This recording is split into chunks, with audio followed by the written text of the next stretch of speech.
देवराजसेव्यमान पावनाङ्घ्रिपङ्कजं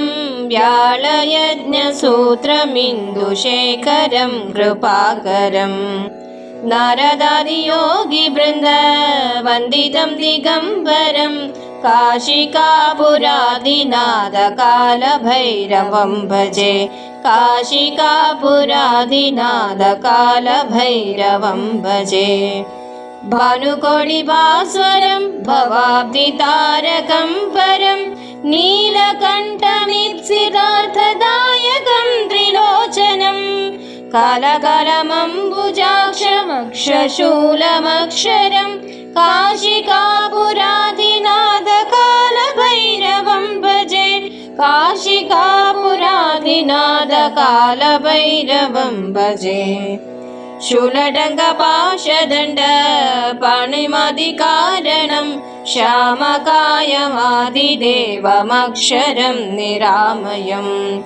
भीमविक्रमं प्रभुं विचित्रताण्डवप्रियं काशिकापुरादिनाथकालभैरवं भजे काशिकापुरादिनाथकालभैरवं भजे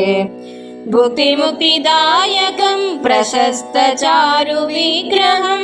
भक्तवत्सलं स्थिरं समस्तलोकविग्रहं निक्वणैर्मनोदहेमगिरीलसत्कडिं काशिकापुरादिनाथकालभैरवं भजे काशिकापुरादिनाथकालभैरवं भजे धर्मसेतुपालकं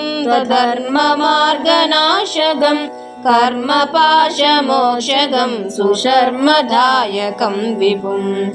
स्वर्णवर्णकेशपाशशोभिताङ्गमण्डलं काशिकापुरादिनाथकालभैरवं भजे काशिकापुरादिनाथकालभैरवं भजे रत्नपादुकाप्रभाविरामपादयुग्मगं नित्यमद्विदायमिष्टदैवतं निरञ्जनं